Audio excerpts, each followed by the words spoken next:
வணக்கம்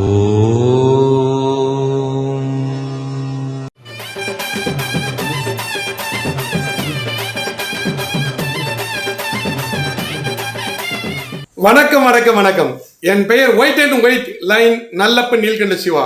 முனீச்சர் அல்வாக்கு சித்தர் 3500 கோயிலுக்கு மேல திருப்பணிகள் செய்து சிலைகள் தந்து அன்னாரம் செய்து கும்பாஷம் என ஜோதி நான் பரம்பரை ஜோசியர். சிவ மகாமந்திரம், நவகிரக மகாமந்திரம், மலையாள மாந்திரி போனி, கைரேக சாஸ்திரம், விவாக சாஸ்திரம், பிரபஞ்ச உற்பத்தி, நவகண்ட ஆர்டம் போன்ற மந்திர ஜோதிட நூல்களை இயற்றிய சித்தர் வழி பரம ஜோசி நான்.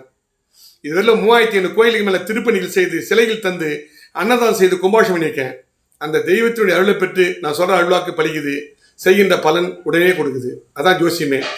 எல்லாமே இறை பரிகாரம் தான். நீங்க நிறைய பேர் பார்த்துருப்பீங்க, அந்த மந்திரம் இந்த மந்திரம், அந்த மலையாள மந்திரம், அந்த என்னவோ சொல்லுவாங்க, எத்தனையோ மந்திரம்லாம் சொல்லுவாங்க, பார்த்துருப்பீங்க. நல்லா மக்கள் உன்னிப்பாக வேணும். அந்த மந்திரம் இதை பண்ணித்தரேன், 5 நாள் அவங்க பிரச்சனை தீர்த்தரேன் அப்படின்லாம் சொல்லுவாங்க. அதெல்லாம் ஜோதிடம் அல்ல. ஜோதிடம் என்பது என்ன? முதல்ல மக்கள் புரிஞ்சுக்கணும். ஒரு முகத்தை பார்த்து, கைரேகை பார்த்து, அகண்ட வாயி, நீண்ட மூக்கையும், குருந்தாடிக்காரன், குறுவெழுத்துக்காரன், தடித்த உரம், குட்டகையும் குட்டகாலம், குறுமார்மை, சிறுமார்மை, காமினி, பெட்மினி, சங்கினி, சித்தினி, குறுமூக்கு, நீள்மூக்கு, சப்பமுக்கு, கோட்டை மூக்கு, வில்புறம், வால்புறம், வெட்டுப்புறம், குறுமுருவம், குறி இதழ், சிறி இதழ், தடித்த நீள்மூட்டை, குறுங்கெழுத்து, கோணம், நீள்கத்து, மணிக்கத்து, சந்திர நெற்றி, சூரிய நெற்றி, நடுநெற்றி, நீல் நெற்றி, ராஜநெற்றி. அதாவது சாமுத்திரிகா லட்சணம். இன்னும் நிறைய இருக்கு, சுருக்கமாக சொல்கிறேன். அதே போன்று கைரேகை பார்த்து சொல்கிறது. கைரேகை குருமேடு, சனிமேடு, சூரியமேடு, புதன்மேடு, சுக்கிரமேடு, புத்தி ரேகை, தொழில் ரேகை, விதி ரேகை, தனரேகை என்று சொல்லக்கூடிய ஒரு முகத்தை பார்த்தோம், கைரேகை பார்த்தோம், துல்லியமாக சொல்லக்கூடிய யோசிக்கிறான். அது இல்லாமல் ஒவ்வொரு மேட்டுடைய அமைப்பு எப்படிக்குது, அந்த ரேகைகள் எப்படிக்குது, அந்தந்த ரேகைகளுக்கு ஏற்ற மாதிரி பலன் மாறும். ஒருத்தர் கை மாதிரி உலகத்தில் யார் கையுமே இருக்காது, வேறுபட்டு தான் இருக்கும். அதே போன்று நல்ல மக்கள் உன்னிப்பாக கவனிக்கணும். 3500 கோயில் மேல சிலைகள் தந்து கும்பாஷம் பண்ணது மூலியமா அந்த அனைத்து தெய்வத்தினுடைய அருளை பெற்று நான் அருள்வாக்கு சொன்ன அருள்வாக்கு பலிக்குது. 2வது, நிறைய பேர் ஜோசியம் பார்த்துட்டு எங்கிட்ட பயனடைஞ்சவங்க ஏராளம். நிறைய பேர் ஜோசியம் பார்த்துட்டு பரிகாரம் பண்ணாம கஷ்டப்படுறவங்க ஏராளம். அதாவது ஜோதிடம் பார்த்து அதுக்கேற்ற மாதிரி தீர்வு கண்டாதான், இறை பரிகாரத்துக்கு தீர்வு கண்டாதான் அந்த பிரச்சனைக்கு தீர்வு காண முடியும். நிறைய பேர் ஜோசியம் பார்த்துட்டு, ஐயோ ஜோசியம் சொன்னாரு, பரிகாரம் சொன்னா செய்ய முட்டுமே, இப்போ கஷ்டப்படுறமே, இந்த நிலைமை நம்ம வந்திருக்காது, இது முன்னாடியே விட்டு ஜோசியம் பார்த்து பரிகாரம் பண்ணியிருந்தா இந்த நிலைமை வந்திருக்குமா, நம்ம குடும்பத்துக்கு ஆபத்து வந்திருக்குமா, பொன்பொருள் இழப்பு ஏற்பட்டிருக்குமா, நஷ்டம் ஏற்பட்டிருக்குமா, இந்த விரயம் ஏற்பட்டிருக்குமா, மன வாழ்க்கையில் இந்த பிரச்சனை ஏற்பட்டிருக்குமா, ஆக மொத்தத்தில் குழந்தை பாய்ங்க இல்லாமல் போய் செய்து வரலாம், சொன்னாரே சொன்ன பரிகாரம் பண்ணாமல் போயிட்டுமே அப்படின்னு நிறைய பேர் வருத்தப்பட்டு, அதாவது ஜோதிடம் பார்த்து பரிகாரம் பண்ண வருத்தப்பட்டு அநேகர்கள். ஜோதிடம் என்பது உண்மை, 100% உண்மை. எப்படிப்பட்ட பிரச்சனையாக ஜோதிடம் மூலியமா தீர்வு காண்பதால் தான் எங்கிட்ட வரவங்க அனைவரும் பயனிடுறாங்க. அதாவது நான் எல்லா தொலைக்காட்சியிலையும் பார்த்துருப்பீங்க. நான் பார்க்காத தொலைக்காட்சி அத்தனை தொலைக்காட்சியிலையும், தமிழக தொலைக்காட்சி அத்தனை தொலைக்காட்சியிலையும் என்னை பார்த்துருப்பீங்க. நான் சொல்கிற ஜோசியம் 100% உண்மை. மிக பிரபலங்களெல்லாம் நான் தான் ஜோசியர். அதனால தான் இன்னைக்கு பல வருடமாக பரம்பரை ஜோசியரா நான் ஒண்டி இப்போ நீடிச்சு நிற்கிறேன். பாருங்க, இப்போ எத்தனையோ ஜோசியர் காணாமல் போயிட்டு இருப்பாங்க. நிறைய ஜோசியர் பார்ப்போன்னா, ஏன் ஜோசியத்து மேலே மக்களுக்கு நம்பிக்கை ஏற்படலைன்னா, நிறைய பேர் 5 நாள் அவங்க பிரச்சனை தீர்த்தரேன், அந்த மலையில மாந்திரிகத்து மூலியமா அதை பண்ணித்தரேன், இதை பண்ணித்தரேன் அப்படின்னு ஏமாத்தணும் தான் அதிகம். என்னுடைய நம்பர் பாருங்க, இது வரல பல வருடமா அந்த ஏர்டெல் எப்போ வந்ததோ அந்த காலகட்டத்திலிருந்து என்னுடைய என் செல் நம்பர் ஒரே நம்பர் தான் இருக்கும். நம்பர் எதுவுமே வித்தியாசம் மாறியே இருக்காது. நல்ல மக்கள் உன்னிப்பாக கவனிக்கணும். இன்று நிறைய ஜோசியத்தில் நிறைய நம்பகத்தன்மை குறைஞ்சி போச்சு ஜோசியத்து மேலேயே. அதாவது ஜோசியம் உண்மைதான், ஜோசியம் தான் பொய்யான ஜோசியர்களை ஜோசியம் பார்த்தோம்னா ஜோசியம் இல்லைன்னு நம்பக்கூடாது. ஜோசியம் நிறைய பேர் ஜோசியமே இல்லை பொய்ன்னு நினைக்கிறீங்க இல்லையா? கிடையாது. ஜோசியம் உண்மை, ஜோசியம் தான் பொய். பொய்யான ஜோசியிட்ட ஜோசியம் பார்த்தீங்கன்னா அது உங்களுக்கு பிரச்சனை தான் கொடுக்கும், அந்த பிரச்சனைக்கு தீர்வு ஏற்படாது. நல்ல மக்கள் உன்னிப்பாக கவனிக்கணும். இது மிக மிக யோசிக்க வேண்டிய விஷயம். என்கிட்ட நான் சொல்கிற அருள்வாக்கு அப்படியே பலிக்குது. அதே மாதிரி செய்த பரிகாரம் உடனே வேலை செய்யும். நிறைய பேர் ஜோசியம் பார்ப்பாங்க, ஐயோ டிவியில் பார்ப்பாங்க, டிவியில் பார்த்துட்டு ஜோசியம் பார்க்கணும்னு சொல்லிட்டு நேரத்தையும் காலத்தையும் வீணாக கழிப்பாங்களே தவிர ஜோசியம் நேரில் பார்க்க மாட்டாங்க.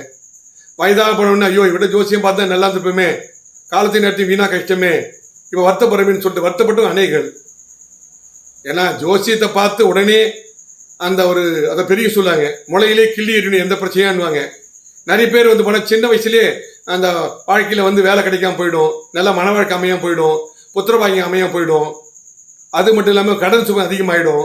வாழ வேண்டிய வயசில் வாழ முடியாமல் அவஸ்தைப்படுவாங்க. அதாவது அவங்களே ராஜா அவங்களே மதியம் சொல்லிட்டு தான் எடுக்கிற முடிவு தான் சரியான முடிவுன்னு சொல்லிட்டு தவறான முடிவு எடுத்துட்டு துன்பப்படுறது தான் உலகத்தில் அதிகம். ஆலோசனை இல்லாமல் செயல்பட்டு துன்பப்படுறது தான் உலகத்திலே அதிகம். அதனால தான் துன்பத்தை தவிர துன்பத்துக்கான விதியெல்லாம் கிடையாது. எந்த ஒரு ஆலோசனை இல்லாமல் பெரியவங்களையோ பெற்றவங்களையோ கூட்டு குடும்பமாக இருக்கோ அந்த காலத்தில் ஆலோசனை பண்ணாங்க, வெற்றி பெற்றாங்க. இப்போலாம் யாரையும் மதிக்கிறதே கிடையாது. அப்போது தானே ராஜா தானே மதின்னு சொல்லிட்டு அவங்க செயல்பட்டது மூலியமாக தான் இன்னைக்கு வந்து இந்த பிரச்சனைக்கு மூல காரணமே. இந்த பிரச்சனைக்கு தீர்வு காணாமல் இருக்கிறதுக்கு காரணமே இதுதான். அதுதான் எங்கள் மாதிரி ஜோசியர் பரம்பரை ஜோசியரை பார்த்து எப்படி கோச்சார ரீதியாக குரு பேச்சு, சனி பேச்சு, ராகுகேது பேச்சுகள் எப்படி இருக்கும். குரு பேச்சு 1 வருஷம், ராகுகேது பேச்சு 1.5 வருஷம், சனி பேச்சு 2.5 வருஷம். என்னென்ன சனி எப்படி கொடுப்பார்.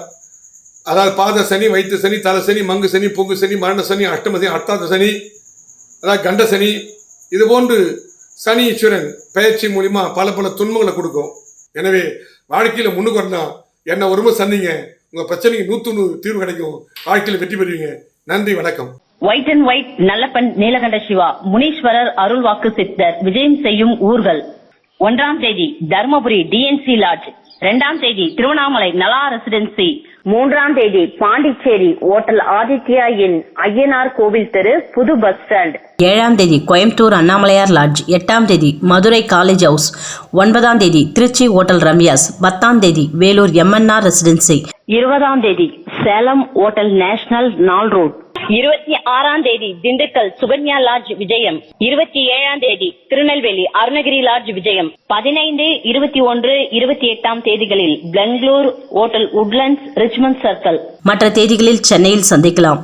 சென்னையில் சந்திக்கும் இடம் முனீஸ்வரர் அருள்வாக்கு சித்தர் white and white Nallappan Neelakanta Siva, number 23, முதல் குறுக்கு தெரு, அன்னை சத்யா நகர், பூத்தப்பேடு, முனீஸ்வரன் கோயில், ராமாபுரம், சென்னை 89. Cell number 9841294932, 9444416854, 9042020323, 9042020324. ஜோதிடம் பார்க்கும் அனைவருக்கும் 3500 கோயில்களுக்கு மேல் கும்பாபிஷேகம் செய்த அதிர்ஷ்ட சங்கு இலவசமாக வழங்கப்படும். நேரில் வர முடியாதவர்கள் வீடியோ காலில் சந்திக்கலாம். முகம், கைரேகை, சாமுத்திரிகா லட்சணம் பார்த்து முனீஸ்வரர் அருள்வாக்கினால் பலன் சொல்லப்படும். இலவசமாக உங்கள் ராசி நட்சத்திரம் பலன்களை தெரிந்து கொள்ள வேண்டுமா? YouTube white and white Nallappan யூடியூபில் காணலாம்.